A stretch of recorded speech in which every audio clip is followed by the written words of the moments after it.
YouTube, Tom here from all of them guys. Today, being with all the things that are going on in the news, I wanted to address North Korea and what kind of threat they really pose outside of what we constantly keep hearing on the news, because I feel that the news coverage is really amping it up and not taking the time to really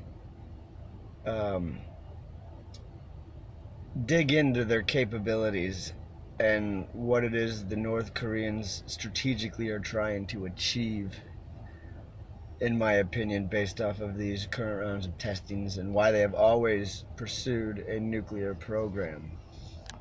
Now, with that being said, I'm sure because of the constant coverage, most of you already know where North Korea is.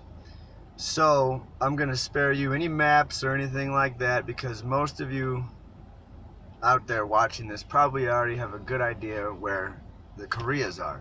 If you start at California and draw a straight line across to China and go right down on a little tiny tip, you'll see two countries, North and South Korea.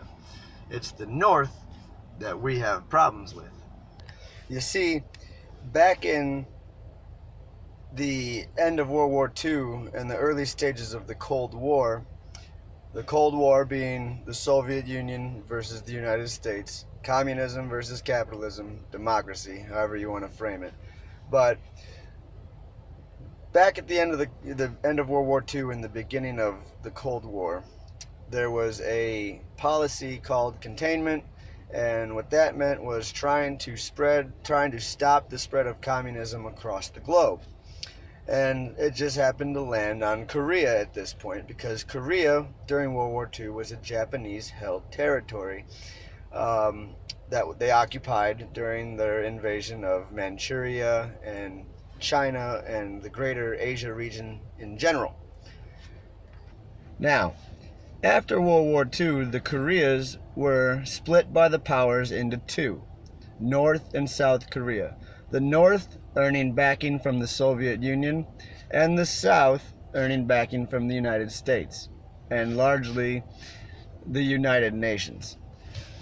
So that stemmed from the overthrow of the Japanese, a man named Kim Il-sung, the founder of North Korea, the eternal president, and yada yada, all these titles. There are statues of him all over North Korea. He is considered a god, as is his son Kim Jong-il, and Kim Jong-il's son Kim Jong-un today. So the founder of North Korea, Kim Il-sung, was communist. He earned backing from Mao Zedong of China and Stalin of the Soviet Union, and he decided that he was going to make his country a workers' paradise and turn it into a communist state. Now, as history has gone to show us, communism has failed miserably. However, at the time, the Soviet Union was the world's second most superpower, behind the United States. They had the land, they had the military assets, and they had the military might to spread communism across the globe. And the Koreas were nothing special at the time. It was just another domino in the chain of Soviet-backed countries versus Western-backed countries. They were one of the first, but needless to say, it happened all the time in the Cold War. So now that you know that the Russians and the Chinese backed the North Koreans, and the US backed the South Koreans, which were trying to become a capitalistic society and a democracy, there was the Korean War. Now, as we all know from history, the Korean War cost roughly around 53,000 American lives, and it was from 1950 to 1953 that ended in an armistice that pretty much divided the Koreas in two and created the border that we have today, known as the Demilitarized Zone, which is one of the most militarized places on Earth. So we left as of today, we have 28,500 U.S. troops in Korea, Army troops, infantry, infantry division. I believe it's the 2nd Infantry Division still. And they're there to provide a supporting combat role to the South Koreans. Obviously, that's why they're there, if the North were to ever attack the South. So, but going back to give you a quick synopsis of the history, the Korean War ended, and from that point on, until the death of Kim Il-sung, the North Koreans was your typical communist Soviet-backed state.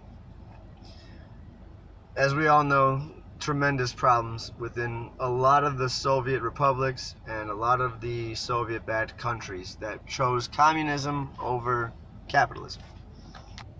So over time, the Kim family, the Kim dynasty, came to rule all of North Korea unchallenged and became who we know them as today. Well, fast forward to 1991 and the collapse of the Soviet Union and the rise of China in its infancy.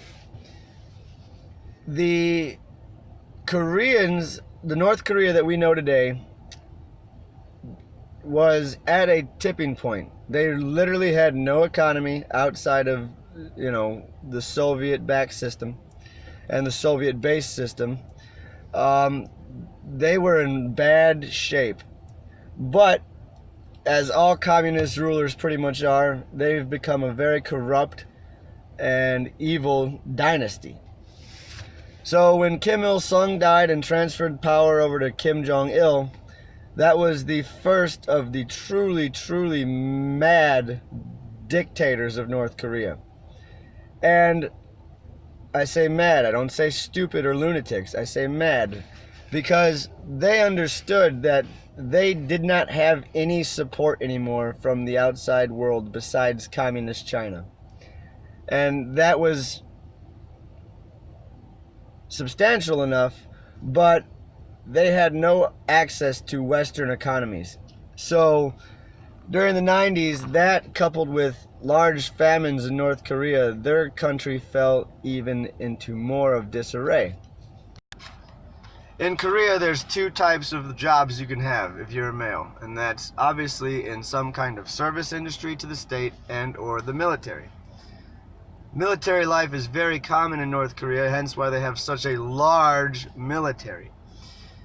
Now that being said, the news is saying, oh, they have such a large military, how capable is their nuclear weapons program, this or that.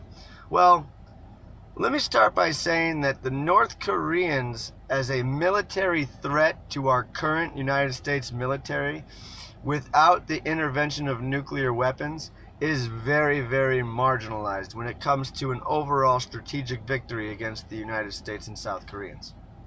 However, Seoul, South Korea, is only like 33 miles from the North Korean border. And wouldn't you know, the North Koreans have a assload of artillery pieces aimed directly at the capital of Seoul and can literally raze it to the ground within hours, days if you will, and just kill hundreds of thousands of people without using nuclear weapons. That's their first strategic check against the South. The second is their nuclear program. And they started developing their nuclear program in the 90s after the fall of the Soviet Union because they were so weak, the Kim family did not want to give up power. And they based their power off of propaganda about how great their country is and how strong their country is, and blocked out all outside journalism and everything to strictly brainwash the entire nation into thinking all 3 of the Kims, 2 of the Kims at the time in the 90s, were gods. So when Kim Il-sung died, the country went crazy, and I'm sure maybe some of you have seen the funeral videos of it out there, but however, Kim Jong-il took power realizing he had a very weak but large military. His equipment was starting to get very, very outdated, His most advanced fighter jets were MiG-29 Fulcrums, a 1980s designed, 70s and 80s designed Soviet fighter plane. So he needed something to keep the hostile nations away, and that was, let's develop nuclear weapons. And that's why on the news you hear a lot about, well, why didn't the Clinton administration stop him? Why didn't the Bush administration stop him? Why didn't Obama stop him? Why is it falling on Donald Trump's shoulders? Well, it's difficult. And why it's difficult is the fact of the matter of being China would not allow South Korea to unify North Korea with us being their ally and putting such a large capitalistic democracy on their doorstep. Directly across the Yalu River is China. That's where we would be if we captured all of North Korea. And that will not do for the Chinese. So there are three strategic checks that North Koreans rely on. The fact that they completely can obliterate Seoul, South Korea, the capital. They have around 60 to 80 nuclear weapons. And they have China, who in effect will never allow a U.S. presence that close to their border, and they would intervene. So, is there going to be a war between us and North Korea? No. Is there going to be a possible strike at their nuclear weapons programs? The most likely course of action would be no. The most dangerous course of action that we could take is yes, which in return would provoke probably some response from the North Koreans, whether it be an artillery barrage into the capital of South Korea, or depending on the extent of the damage done to their nuclear program, could provoke a larger response, which in turn could provoke a conventional offensive, war. So the two biggest indicators that you have to watch for is, will the U.S. go silent? And if they do, then that's a sign that we are going to strike. If they keep this bombastic rhetoric and conversation going, then I don't think anything's going to happen. I think it's going to cause enough pressure on the Chinese to step in and say, hey, you guys have to reel it in a little bit, Mr. North Korea.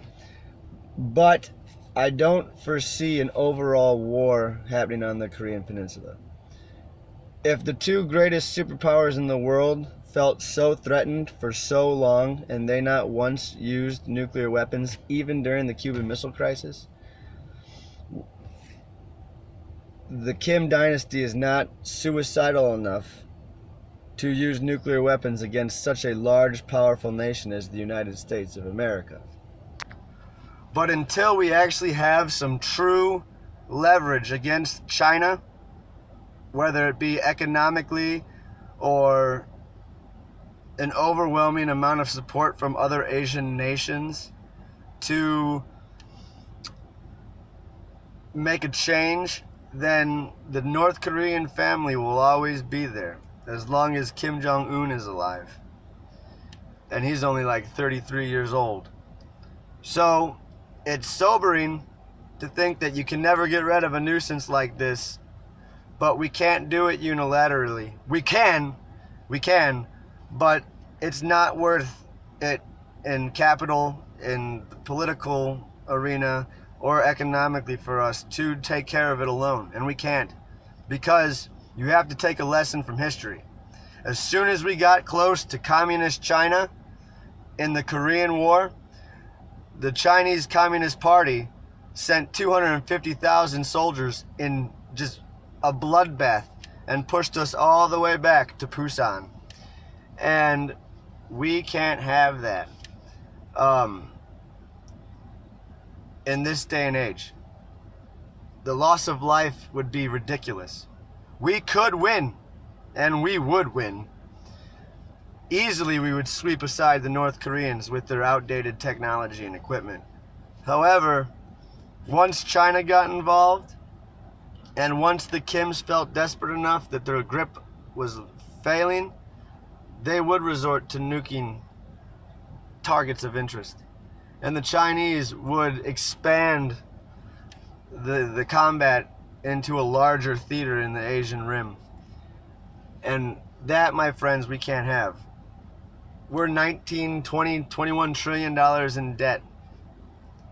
We can't afford a foreign war. We can only barely afford to maintain our status. And we're far ahead of other countries when it comes to our status and our power. But at what cost is intervening when the rest of the world is like asking for calm? Does it start to affect us? Because we can't have these words being said and losing credibility with our actual allies. And we can't go to war with North Korea without the Chinese getting involved. So the long answer is no. The North Koreans will not and could not afford to start a war based off of how much power within North Korea the Kim family and dynasty enjoys. They would never give that up and expect to just have the status quo be the status quo. They've been detonating nukes since '06. They've been launching missiles for years. It's only to show his potential rivals within the country that they are strong. Kim is strong. You must obey Kim. He's killed his frickin' family with anti-aircraft guns and poison, and it's crazy, folks. They're not going to do anything to lose power. They're willing to kill their own family to stay in power and to show how strong they are. No war will come of this. So please, sleep easy. Don't worry about your sons or daughters. Because yes, skirmishes may happen.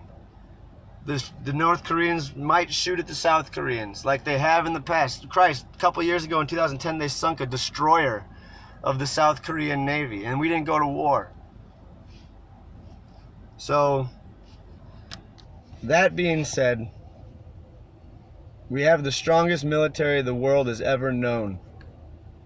And that keeps us safe at night.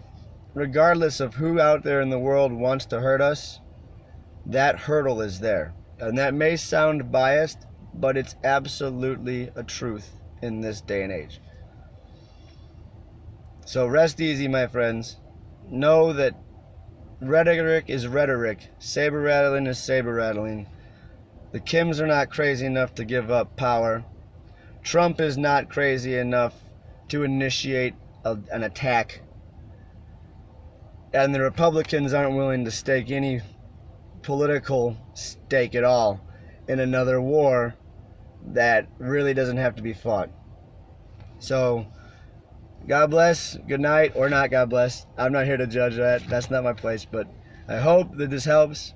And I hope to talk to y'all more. And I hope that you guys share, spread, like, and subscribe for future commentary on matters like this. Because it feels good to talk to you about things that I like to talk about.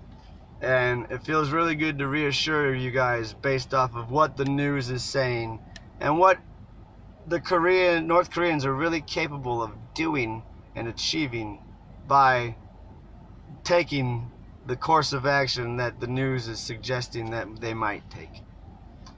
So, goodbye. Have a good day.